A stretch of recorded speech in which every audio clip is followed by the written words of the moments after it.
Is this my shirt on backwards? No, it's not.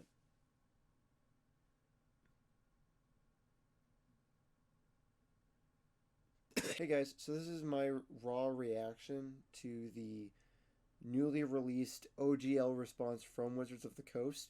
This is my own reaction reading the OGL myself. Not the OGL, but the response to the OGL and the backlash myself.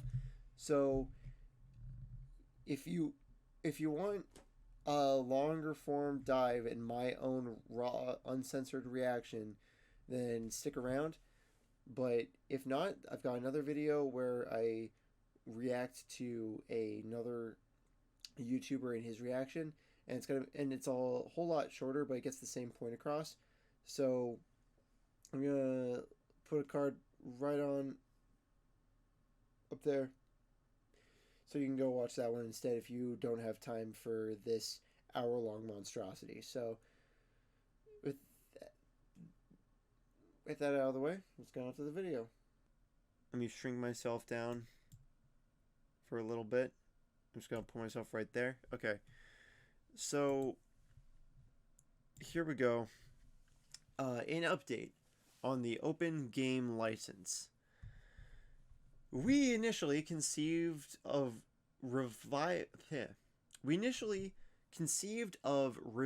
the OGL. It was with 3 major goals in mind.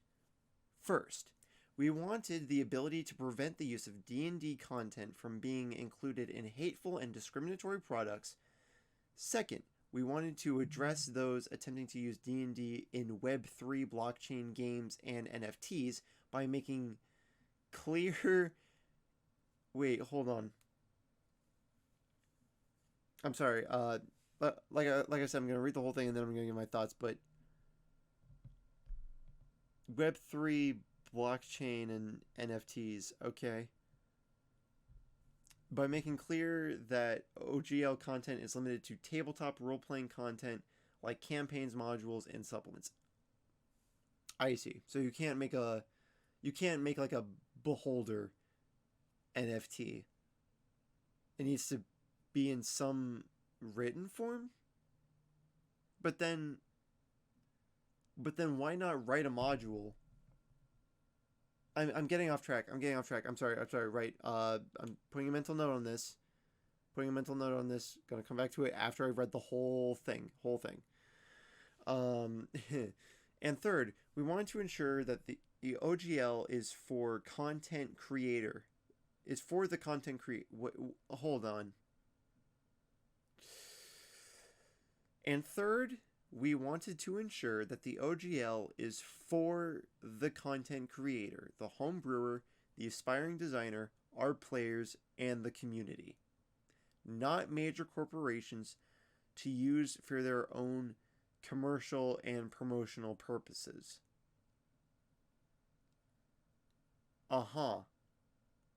What defines a major corporation, huh? Very much like to... Sorry, again, oh my god. I might just have to retake this whole thing. You know what? Hold on. Let me get back over here. This is my video. This is my reaction to the OGL. That's all I wanted to say.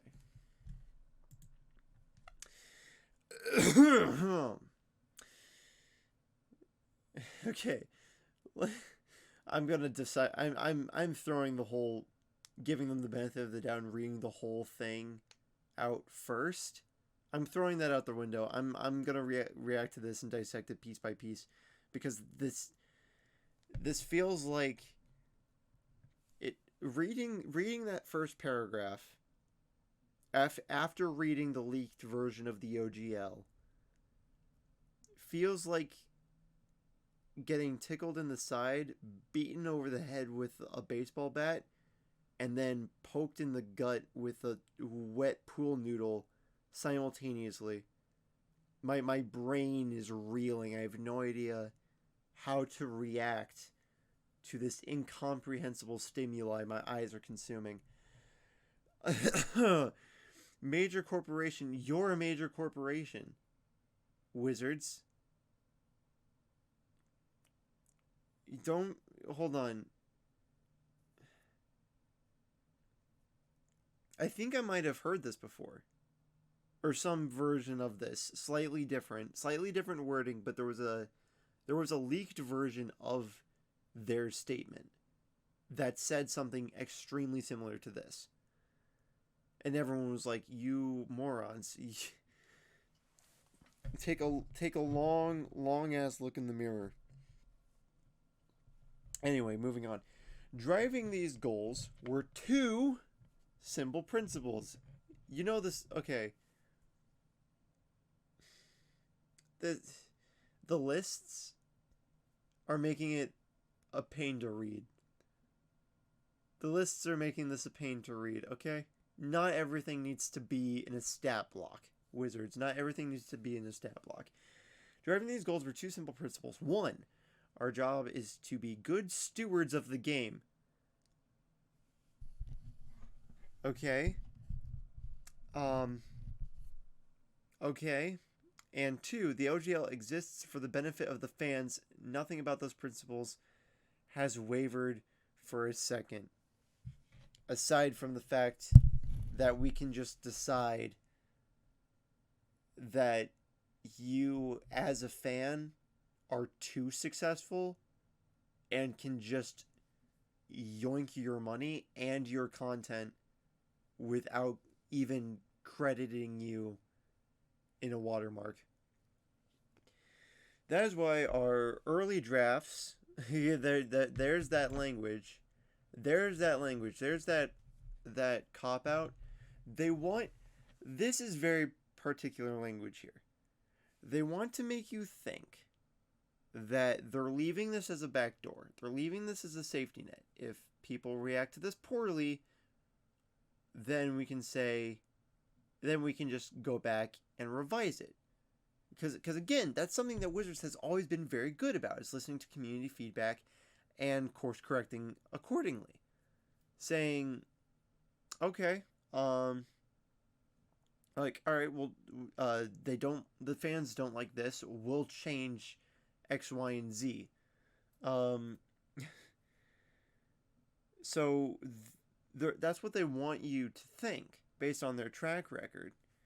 But there were two drafts. That's why they're saying drafts here. There were two drafts of the OGL that were leaked. One was terrible. The second was worse.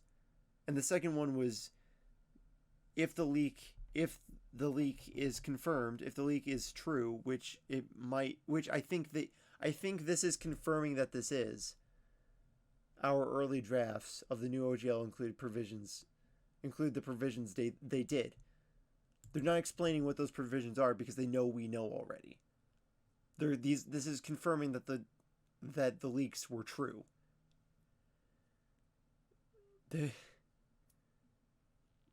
Oh man. They want you to think that they're gonna try to backpedal from this, that they're gonna try to course correct, when they're not. They're going to defend this decision tooth and nail, I can guarantee it. That draft language was provided to content creators and publishers so their feedback could be considered before anything was finalized. Okay, that's true.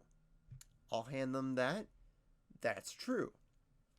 In addition to language allowing us to address discriminatory and hateful conduct, clarifying what types of products the OGL covers. Discriminatory and hateful. I have some thoughts about this because something tells me they're going to leave this intentionally vague, because I mean, we all remember a few years ago when the liberals and the Democrat Party were crying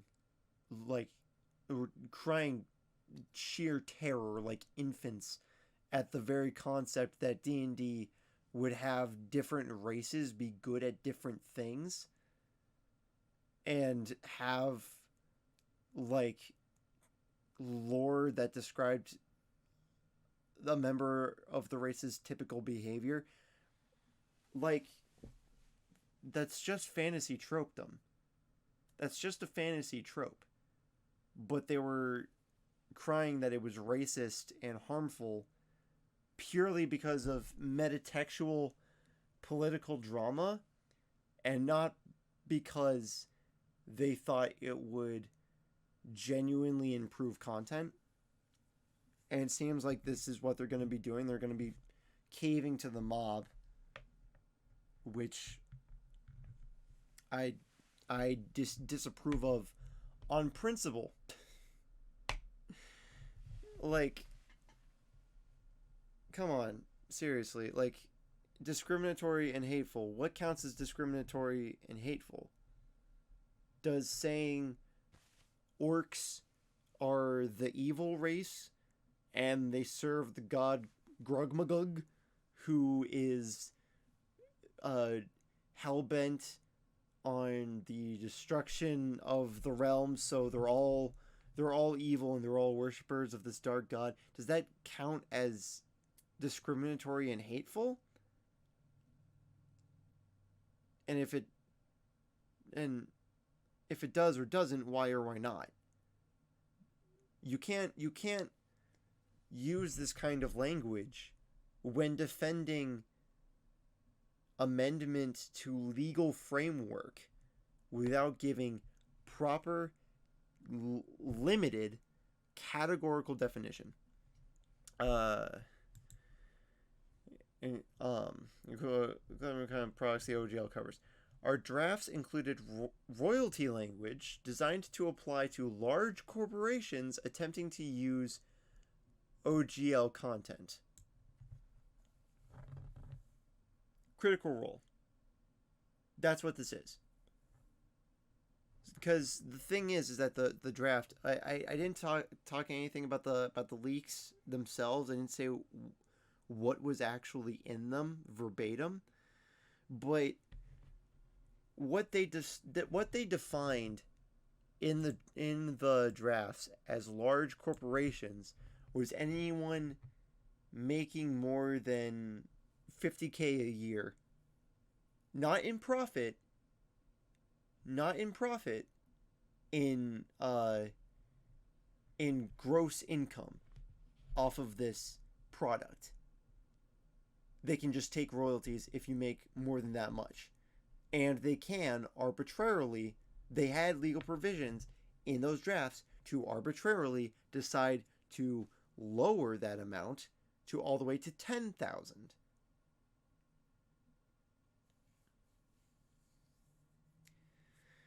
So they're just after that critical role money because they underestimated how much coin nerds are actually willing to throw at their hobbies. Like, I'm sorry, that's on you. So like, if you talk about employee count, talk about the size of the corporate office when you talk about large corporations, because let me tell you, let me tell you, Critical Role as a company, I don't remember the name of their publisher. Shut up, cat. Shut up. I don't remember the name of their publishing company that they own, but Critical Role as a company has one corporate officer, one corporate employee, and that is Travis Willingham. The others are partners, and they all like do other stuff. All the other cast members have other jobs, but everything is done in some degree by Travis, and either Travis or Matt. Um, so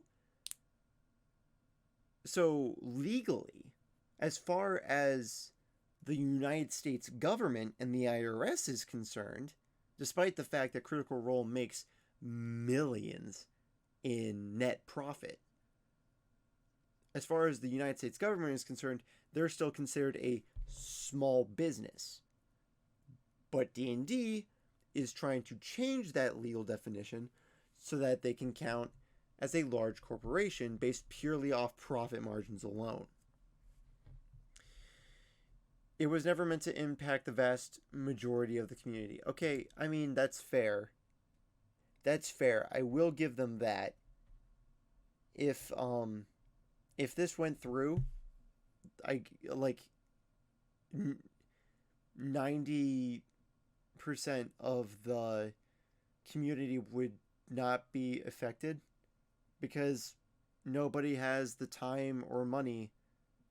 Like very little people have the time, patience, and money to sink into writing a whole module or a whole supplement, let alone get that published. So the vast majority of people who do homebrew, um, if they make money off it at all, it's probably off of websites like DM's Guild, and even then, it's all tip. It's all pay what you want. Every document on DM's Guild is free, but there's an option to give a buck or two to the author just because they worked hard on it, and you want to buy them a coffee as a thank you for the cool material. So, and that's if they make any money off it at all. D&D Beyond has collections, homebrew collection, homebrew creation. D&D Beyond has their own platform for the distribution of homebrew content entirely for free. So that's what, and yeah, sure, that is what the majority of people use. So I'll give them that this wouldn't have affected the vast majority of the community, but, or at least not at first. But the cool part about D&D and Wizards of the Coast, and what set it apart from every other gaming company, was that they would always have that as an option. Sure, you would probably never get the chance to make money off of your D&D content, but you could. It's all, if you never, even if you never decide to do it, that's always an option that's open to you. And now it looks like they're trying to make it so that if you do that, they can just decide that you owe them royalties, even if you never see net profit. If you're always in the net negative for the content that you've made, to the point where you're paying for the publication and the distribution and the printing of your content out of pocket, and you barely break even with 10K, Wizards can just say, you owe us royalties now. Come here. Give Sugar Daddy a smooch. Give Sugar Daddy the 10K you owe him. Kiss my ring. Kiss my ring, or the boys will come in and steal your pennies. Well, let me scroll down. However, it's clear from the reaction that we rolled a 1.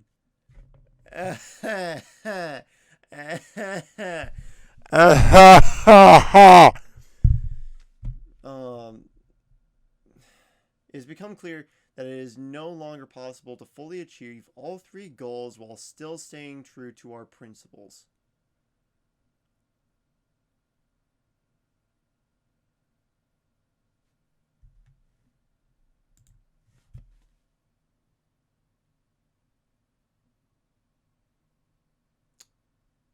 Okay.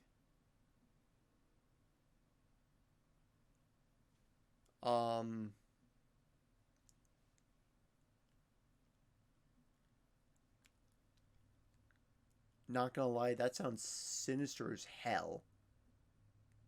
That's the most sinister thing. That's the most sinister line I've ever read in an official document. It feels like, oh my goodness, this feels like the BBEG is like has his key in the nuke button, his finger on the button, and the hero's like talking him down. He's slowly getting somewhere, and the villain's like, yeah, you're right. Beep. Like, ugh, my blood pressure, let me tell you, is through the roof right now. Let's bring this home. Come on. Am I gonna have to make the jump to Pathfinder?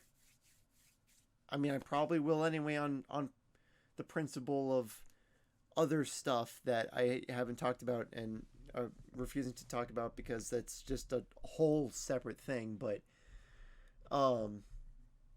anyway, wait, okay, oh, damn, I lost my spot. Okay,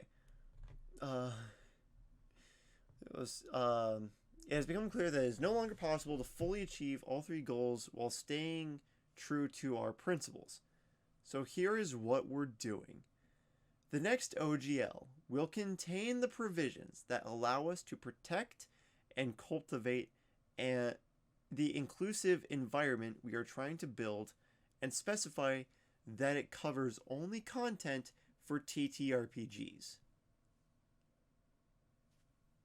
Okay, not gonna lie, that is an improvement.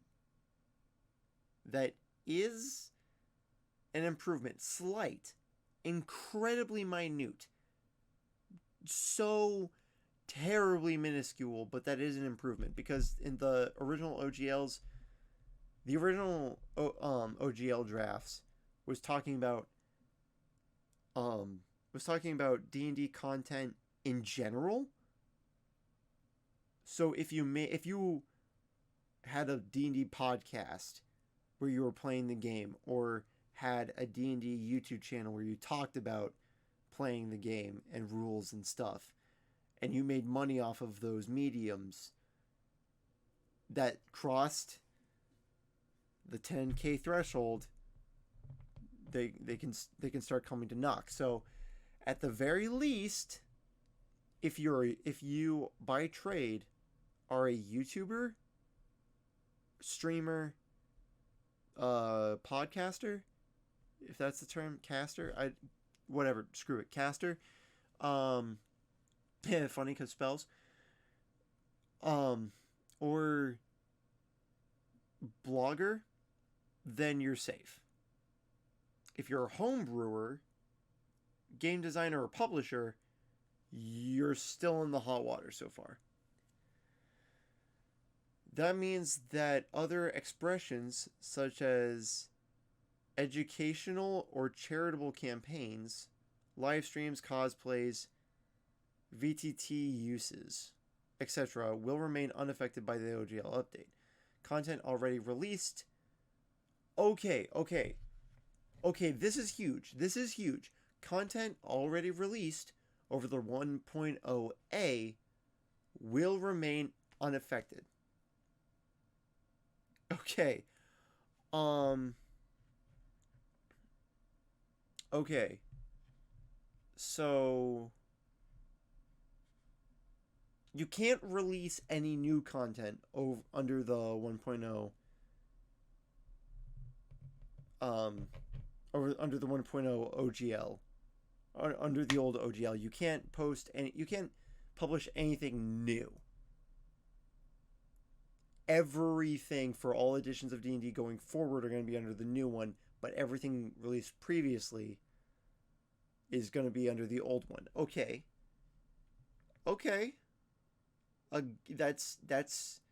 That's huge. We're still not there. This is still not great. and still not something I would consider worth staying with WotC and D&D for, but we'll I'm coming around,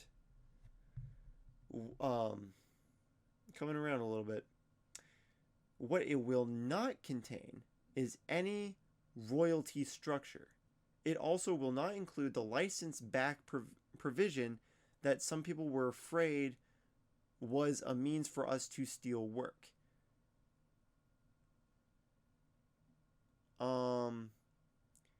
That thought never crossed our minds. I don't believe you. Insight check. I don't believe you. It's because that was the whole point of the new OGL. Like, that was entirely the new point of the new OGL. So why not just, if this was true, if what we just read was true, then Wizards would simply say, message received, we're going to stick with the old one. This is not that. This is most definitely not that. Under any new OGL, you will own the content you create, we won't. Any language we put down will be crystal clear and unequivocal on that point. I'll believe it when I see it.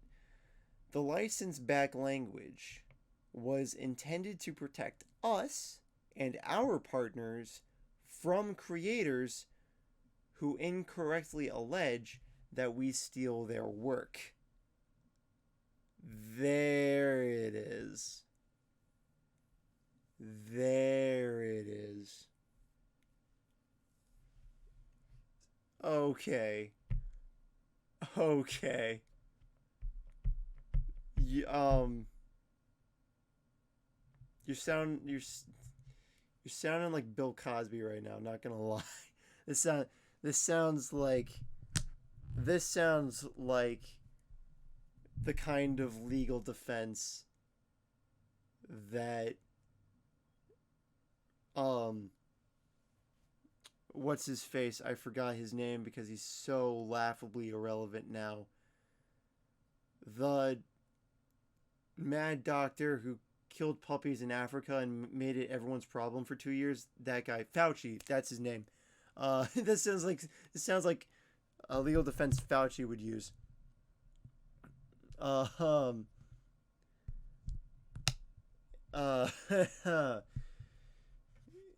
Who incorrectly alleged that we steal their work simply because of coincidental similarities. As we continue to invest in the game that we love and move forward with partnerships in film, television, and digital games, that risk is simply too great to ignore. Okay. The risk that you and me, the players, the community, the home brewers, will make different versions of pre-existing D&D content, official D&D content, is what they're saying. How this will be is they'll release stuff that is adjacent to pre-released homebrew and then sue you as soon as you say, hey, you copied my work. They'll sue you for you having just cause to sue them.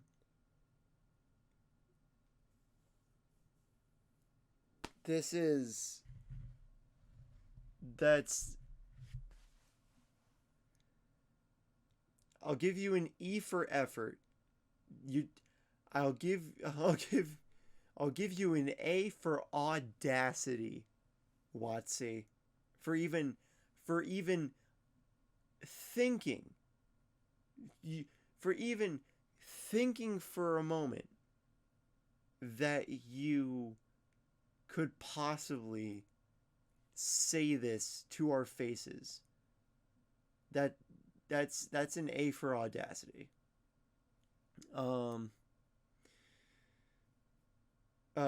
Lost my place again because I was looking at my camera.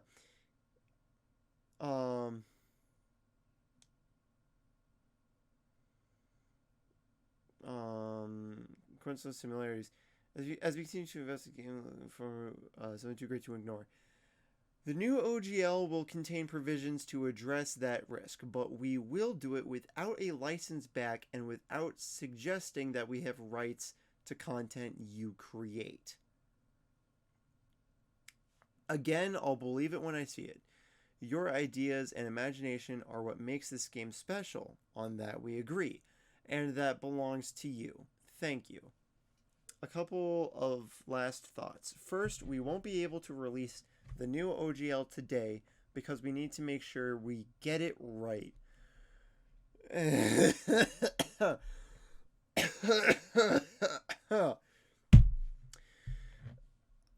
Sorry, allergies. Allergies to the noxious fumes coming from your bullcrap. But it is coming. I hope I wore a condom. Second, you're going to hear people say that they won, that we lost because making your voices heard forced us to change our plan. Those people will only be half right. Okay. They won and so did we. I just want to... Can I just rant for a little bit?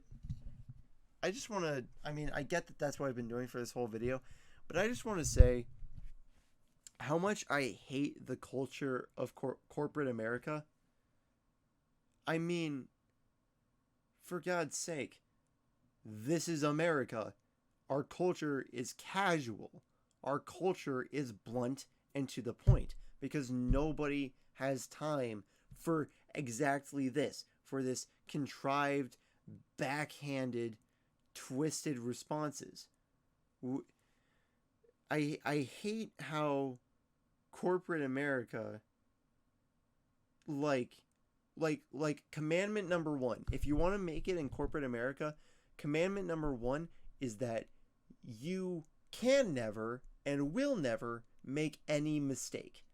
They're quasi admitting to making a mistake here, but they're trying to backpedal it to make it everybody's fault, and thus moving forward is everybody's success, including them.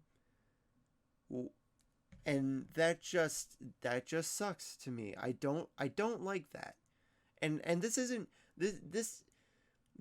isolated to D&D or WotC. This is everything. This is why we're not going to see the aux jack on an iPhone come back until America legislates the single charger use of USB-C 3. Because until that happens, Apple's going to stick to using their patent lightning cable just to make life hard on everyone else. Was that a mistake? Yes, that was an atrocious mistake, but they're never going to backpedal it because they're corporate America, and commandment number 1, you can never and will never make a mistake. We will never see Disney Lucasfilm make remakes of the sequel trilogy, despite the fact that, as the Snyder cut of Justice League proved, doing that very thing and admitting that you made a mistake and going back to do something over better is worth the time and worth the money. They're never going to do it. They're leaving all of that money and all of that goodwill with the customer on the table. Why? Commandment number 1. You can never and will never make a mistake. And this pisses me right off. I want to be in corporate America. I want to be an executive. I want to be rich and be at the top of this community so that I can change this culture, so that I can make people realize, hey, like there's money to be made in having goodwill with the people who give you money. This is why I'm such a big supporter of Elon Musk and his buyout of Twitter, because it wasn't his mistake, but when he bought Twitter and he bought the mistakes that came with corporate America and Twitter, he said, hey, this is all screwed up. You know it's screwed up. I know it's screwed up. Bam, it's fixed. Why? Because he had the wherewithal to backtrack and say, hey, I want to move forward corporately in a way that has goodwill intentions with the customer. It's so simple.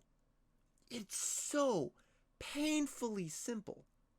But none of these corporate jackasses are going to bite, because they're too spiteful and they're too proud, and they're also probably too high on cocaine while they're raping children. Just saying. Moving on.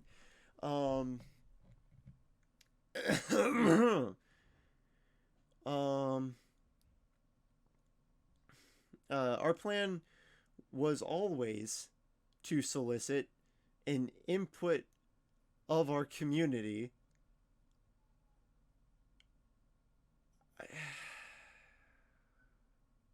I'm too tired to even dignify that with a response. Before any updates to the OGL, the drafts you've seen were attempting to do just that. We want... Wait.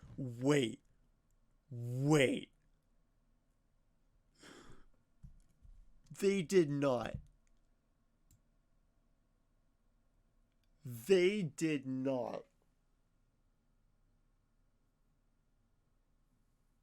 Oh my god. Going back, this is exactly what I'm talking about. Commandment number 1. You can never and will never make a mistake in corporate America. This is exactly why. The leaks was purely the result of a mistake on WotC's on WotC's part, on a few different levels. Mistake number 1, making the new OGL in the first place. Mistake number 2, thinking that community members who would be directly affected and directly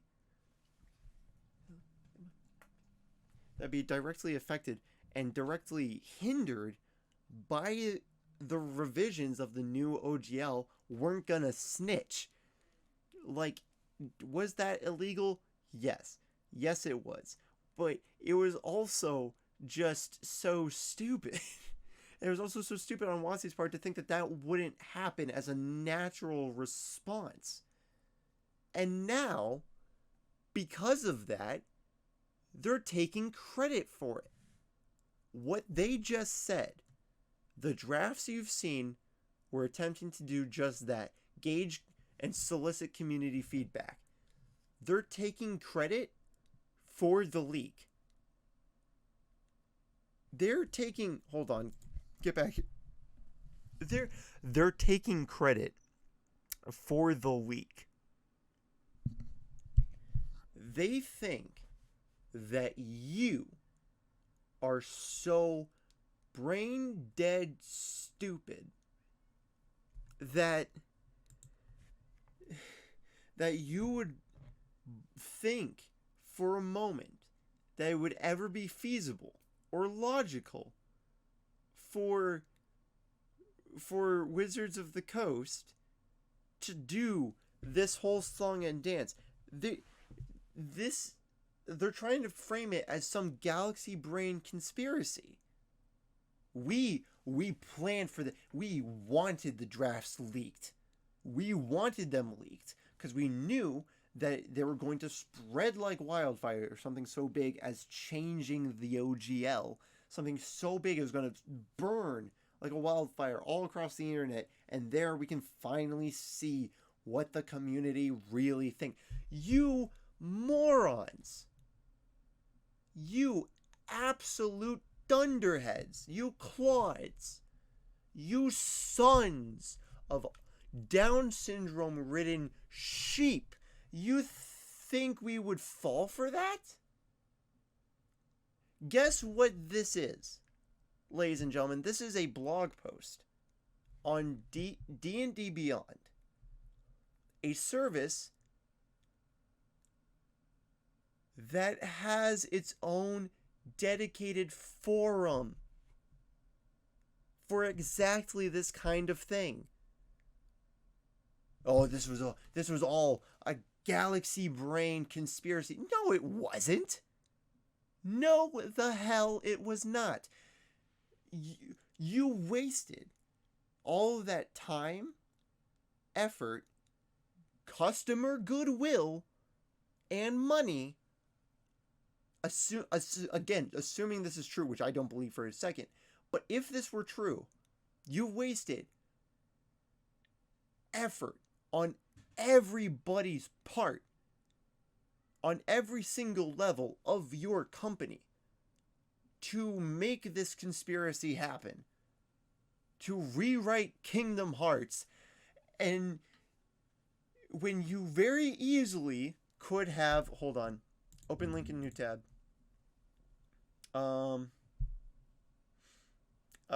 Yeah, so you're like,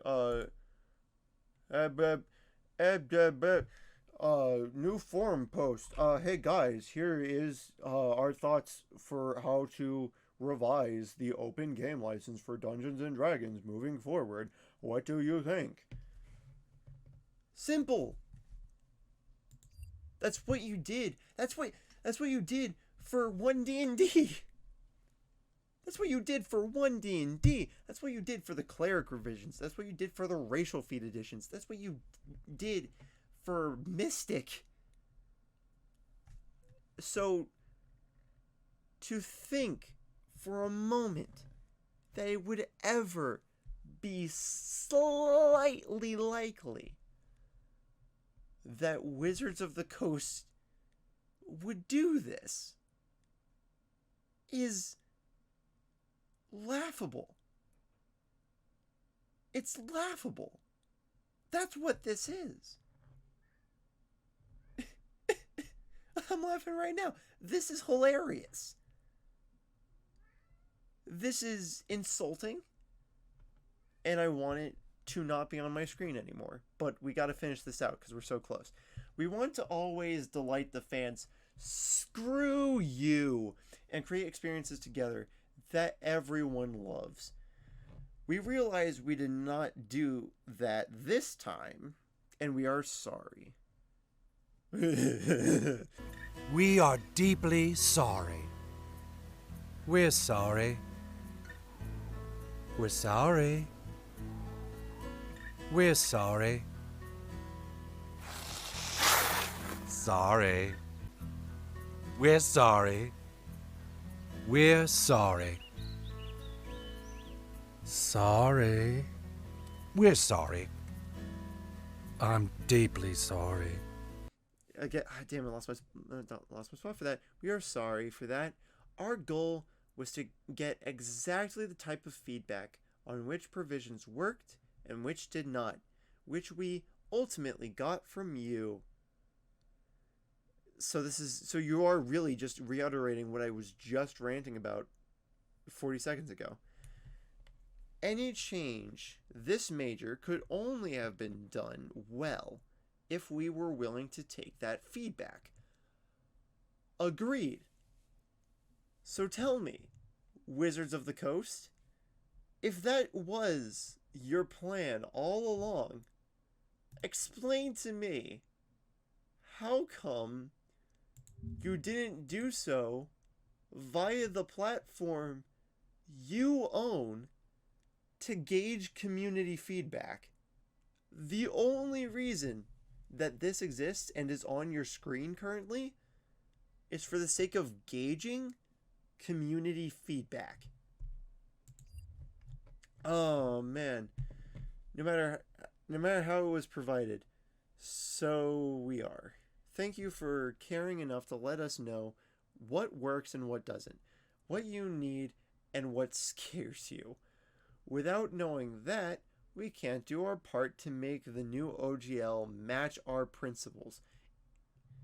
Finally, we'd appreciate the chance to make this right. We'd love D&D's devoted players and the creators to take them on so many incredible adventures. We won't let you down.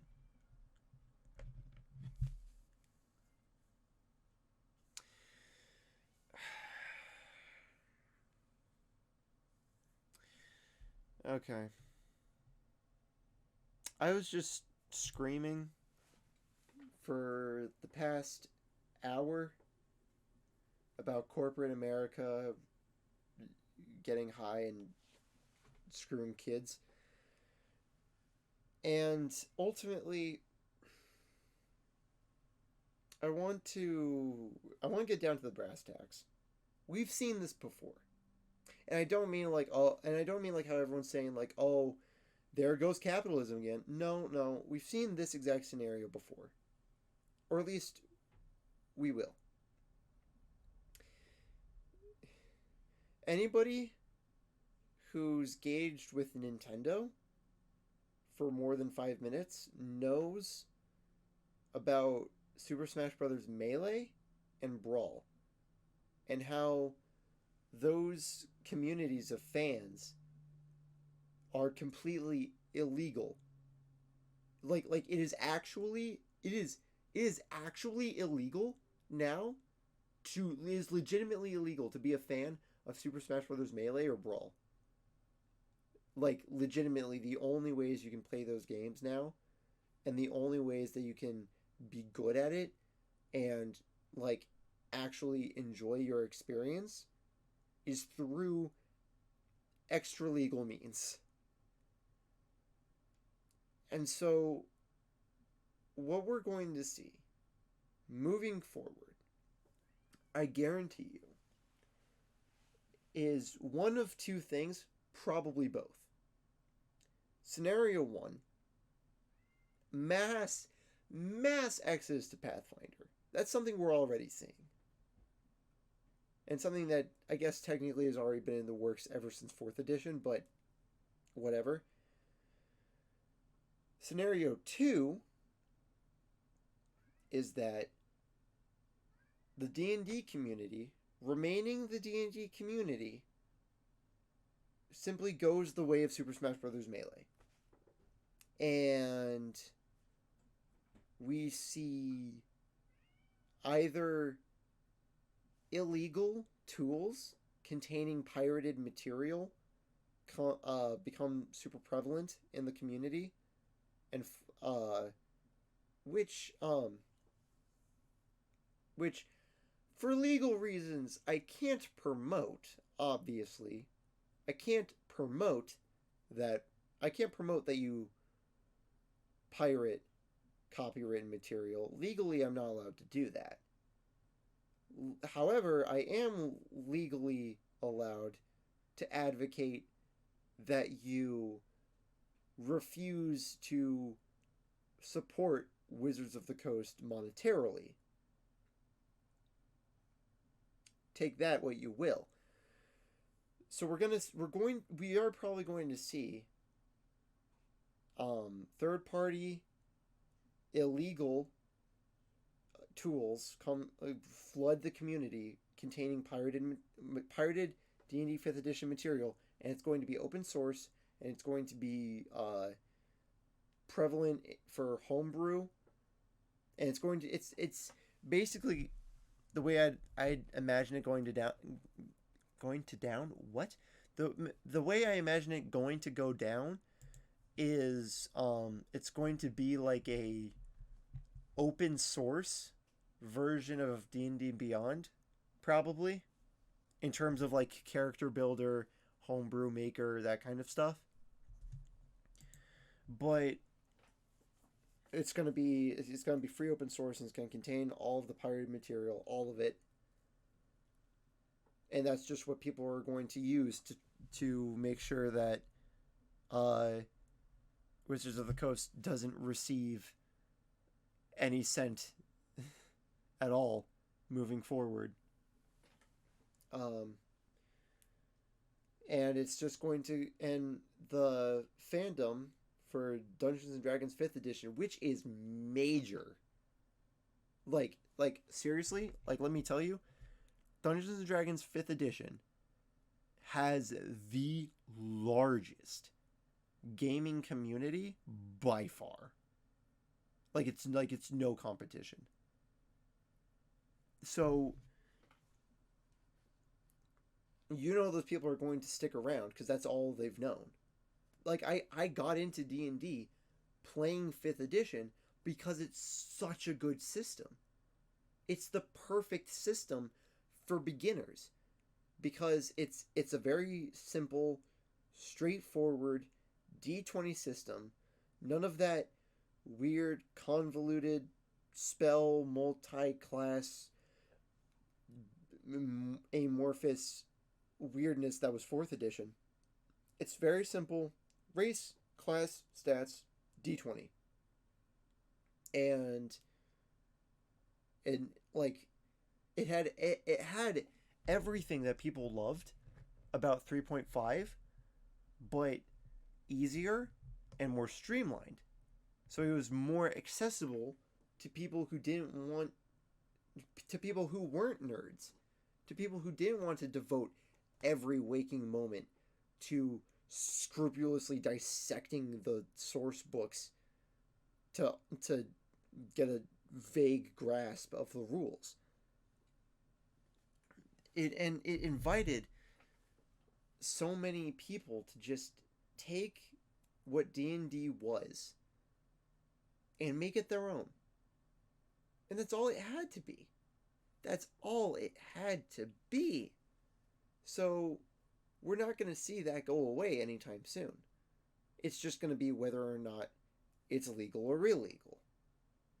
So we're going to see we probably won't hear from the D&D community ever again, because they're going to go into the shadows, become some sort of become the kind of cult that the 70s homeschool moms warned us about, and use their pirated material and ill-gotten homebrew and source books to play the game that they love. Because we've seen this all before. That's going to be the only way that they're going to from now on. Scenario 2.A, I guess. Scenario 2B is scenario 2B, or not 2B. We'll see a second Pathfinder, not Pathfinder 2nd edition, but we'll see a new system do the same thing that Pathfinder did.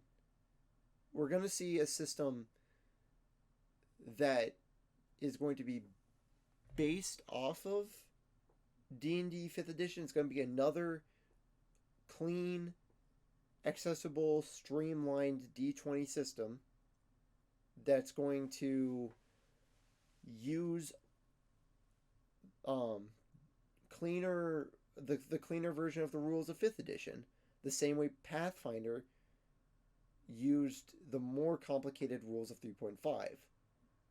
And it's going to branch off into a separate thing. And they could very well do that through Pathfinder. I've avoided talking about this whole video, but since it looks like people are just going to be leaving for Pathfinder anyway, I guess I'm just going to mention it. Pathfinder released their own new OGL that is pretty much verbatim D&D's original OGL, and pretty much, or even more open than D&D's original OGL. You can use like you can like at this point, Pathfinder, because of their new OGL that they released, might as well just be public domain at this point. Aside from publishing and distribution rights, might as well just be public domain because now you can just use any copywritten language from Pathfinder. Being a D20 system, that would work perfect for a revision and more streamlined D20 system based off of D&D 5e. Maybe call it something like Path Light or Path Hiker. Maybe, I don't know. I'm not entirely the ideas guy. Why do you think I haven't uploaded in years? But I mean, man, this just makes me it really does just make me sad. But I mean, the community will evolve the way the community will evolve, and if and I'm until the Open Game License 3.0 is released, and I mean released. Like I don't want leaks. I don't want internal documents. I don't want anything. I want a D&D Beyond forum post from the executives saying OGL 3.0 full document, free to respond and critique.